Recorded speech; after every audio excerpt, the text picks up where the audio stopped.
We're almost getting to the end of Super Mario Land 3, and you know what that means. The inevitable ghost level emerges, and it is run by Zenisuki, this ghost guy fighting in a skull-shaped cave because why not? It's a video game, therefore it makes sense. After Fun and Bobo we did yesterday, we looked at, I was a bit wary that things were going to be going downhill from there until the inevitable final boss, but Zenisuki really did turn it around, mostly by being actually difficult. It's a bit bullshit because Zenisuki actually spends most of the fight invisible, and you have to use his predictable movement pattern to predict where he is. He's not as big as Fun was, so it's actually difficult to hit him. Plus, if he does run into Wario, he does stun him for quite a long time. I think it's like 3 or 4 seconds, and that gives the enemy, Zenisuki, and the minions that he summons plenty of time to run into Wario and take away all of his power-ups.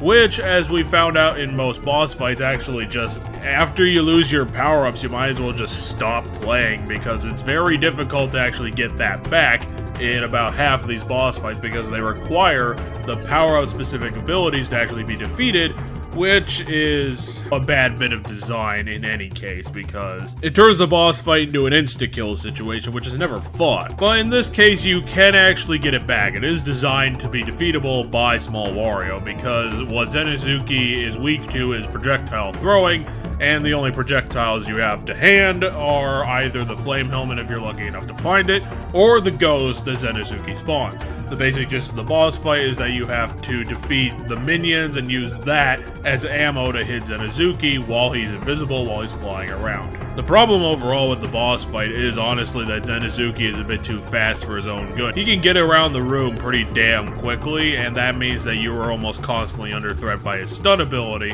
which will, in most cases, just wreck your shit. Thankfully, Zenisuki doesn't summon minions fast enough for it to be, you know, a guaranteed hit, but it does make Wario incredibly vulnerable to any attack, and considering that at any point in this game he has 2 HP, getting one of that taken away, and especially the first HP, which is all your power-ups, and getting that taken away because you couldn't literally move, is kind of a dick move, but it does bring the challenge back, and it is interesting enough to start getting things on the right track again. It looks like Super Mario Land 3 did have some better ideas in the back room, and I'm glad to have seen at least someone trying with Zenisuki. But you know, it's just those 2 little things that end up making this kind of a wonky boss fight instead of something that's truly enjoyable. It's got good stuff going on, but I guess the thing that I could say is I wish that Nintendo handheld had done better, like with the Spike Pirate. It seems like here they overthought a bit, and it ended up